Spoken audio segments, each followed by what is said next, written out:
जय श्री गणेश। नमस्कार, मैं आचार्य संजय द्विवेदी शुक्र के राशि परिवर्तन प्रभाव को लेकर आपके सम्मुख उपस्थित हूं। शुक्राचार्य 24 सितंबर को अपनी राशि का परिवर्तन करेंगे तथा वर्तमान सिंह राशि को छोड़कर अपने मित्र बुध की राशि में प्रवेश करेंगे, कन्या राशि में प्रवेश करेंगे।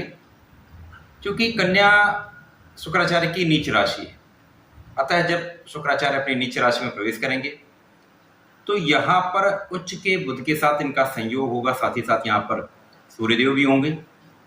तो कन्या राशि में त्रिग्रही योग बनेगा। यहाँ पर सूर्य होंगे, बुध होंगे तथा शुक्राचार्य होंगे। यहाँ पर सूर्य के साथ होने पर शुक्र अस्त भी होंगे, बुध भी अस्त होंगे। यहाँ पर उच्च के बुध वक्रीय अवस्था में है। ये बहुत ही विशिष्ट तथा विचित्र संयोजन है।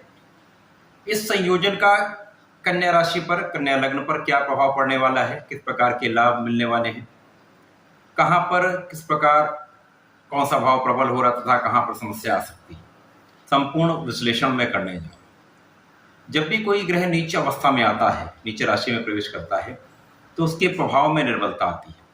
नकारात्मक प्रभाव मिलने लगते तथा सकारात्मक प्रभाव में कमी आती है। अब ये इस बात पर निर्भर करता है वो किस भाव में प्रवेश कर रहा है, किस राशि में जा रहा है, मित्र राशि में जा रहा है अथवा शत्रु राशि में जा रहा है, तथा ये किस स्थिति में है।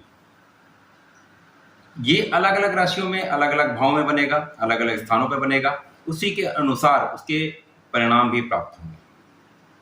क्योंकि शुक्र ऐश्वर्य के कारक हैं, वैभव के कारक हैं, सुख संपत्ति के दायक हैं, आचार्य हैं तो ज्ञान भी देते हैं। साथ ही साथ ये प्रबल धन का लाभ कराने वाले हैं। इस जगत में जितना भी ऐश्वर्य वैभव है, लग्जरीज हैं, समस्त चीजों का कारकत्व शुक्राचार्य के पास। स्त्री के कारक हैं, प्रेम के कारक हैं, आकर्षण के कारक हैं, सुंदरता के कारक हैं, कला जगत के कारक हैं। तो समस्त चीजों पर इनका प्रभाव निश्चित रूप से पड़ेगा। जब ये नीच अवस्था में आएंगे तो कहीं न कहीं इसका नकारात्मक प्रभाव भी मिलेगा। कन्या राशि, कन्या लग्न के स्वामी अपनी ही राशि में उच्च अवस्था में है, वक्री अवस्था में है। तो जब यहाँ पर शुक्राचार्य प्रवेश करेंगे तो यहाँ पर शुक्र का नीच भंग होगा। ये यद्यपि नीच भंग होगा, परंतु जब ये अस्त अवस्था में आएंगे सूर्य के साथ, तो इनके नकारात्मक प्रभाव का निश्चित रूप से प्रभाव पड़ने वाला है। ये नकारात्मकता कहीं न कहीं आपको इफेक्ट करेगी, प्रभावित करेगी, और वो प्रभाव उनका निराकरण करना आवश्यक है। मैं उसका निराकरण भी बताऊंगा, वीडियो के अंत में इसका सलूशन भी दूंगा, तो कृपया वीडियो को पूरा देखें। कन्या लग्न, कन्या राशि के स्वामी जो हैं बुध लग्न में है तथा बुध ही यहाँ पर कर्म भाव के भी स्वामी। कर्म भाव के स्वामी का लग्न में होना, उच्च अवस्था में होना, लग्न को भी बलवान करता तथा कार्य क्षेत्र में भी प्रगति कराता है। यहाँ पर सूर्य के साथ होना प्रबल बुधादित्य देता है। प्रबल बुधादित्य योग का होना, साथ ही साथ भद्र योग का होना। जब शुक्र प्रवेश कर जाएंगे, शुक्र के साथ बुध की युति प्रबल धनदायक योग बनाती है, महाधनदायक योग, करोड़पति योग बनता है। परंतु यहाँ पर स्थिति अलग है।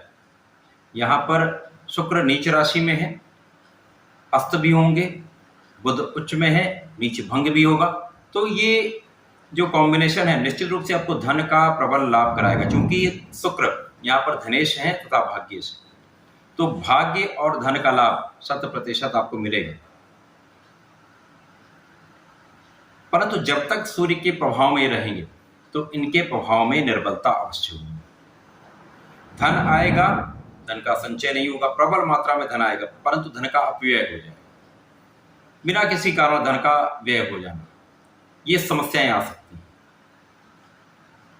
ऐश्वर्य में वृद्धि होगी, धन का लाभ होगा, आप अपने सुख साधनों में वृद्धि करनी।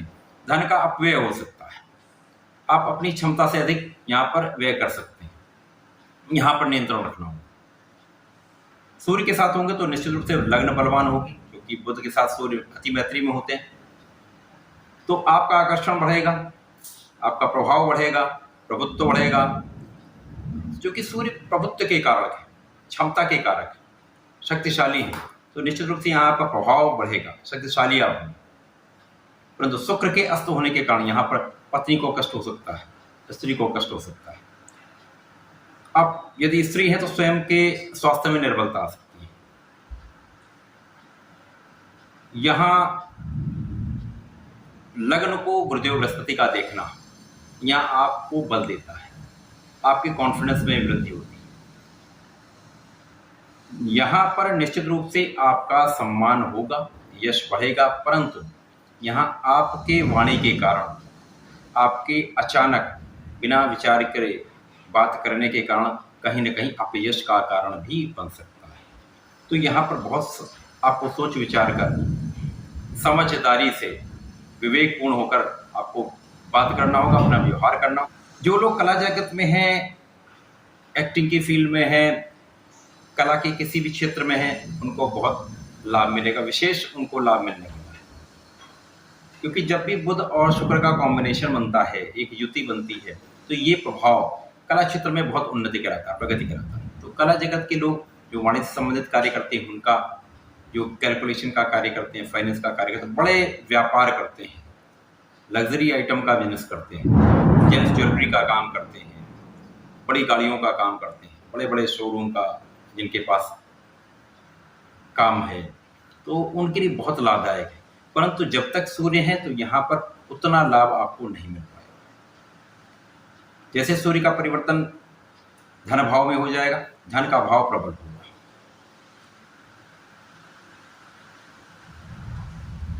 शुक्राचार्य भाग्य के भी स्वामी, तो भाग्य का साथ आपको मिलेगा, परंतु जब तक सूर्य के साथ शुक्र अस्त होंगे तब तक भाग्य का उस समय आपको साथ नहीं मिल पाएगा जब आपको सबसे अधिक आवश्यकता हो। यहाँ पर ये नकारात्मक प्रभाव मिलेगा। भाग्य प्रबल होगा, निश्चित रूप से लग्न के साथ भाग्य का साथ मिल रहा है, धन भी आएगा, भाग्य भी साथ देगा, परंतु कुछ ऐसी स्थिति बन रही है कि जब तक सूर्य के प्रभाव में बुध और शुक्र होंगे, अस्त अवस्था में होंगे, तब तक इनका भाग्य अचानक साथ नहीं देगा, धन का लाभ उतना नहीं मिल पाएगा, धन का अपव्यय हो जाएगा। ये समस्या निश्चित रूप से आने वाली। परिवार के सदस्यों का सहयोग ना मिल पाना, पैतृक संपत्ति का लाभ ना मिल पाना, ये समस्या हो सकती है। ज्ञान का भाव प्रबल होगा, बुद्धि आपकी अच्छी रहने वाली है, विवेक आपका जागृत रहेगा, बुद्धि से आप कार्य करेंगे तो सफल निश्चित रूप से होंगे। सफलता तो 100% आपको मिलेगी अपने ज्ञान से, अपने विवेक से।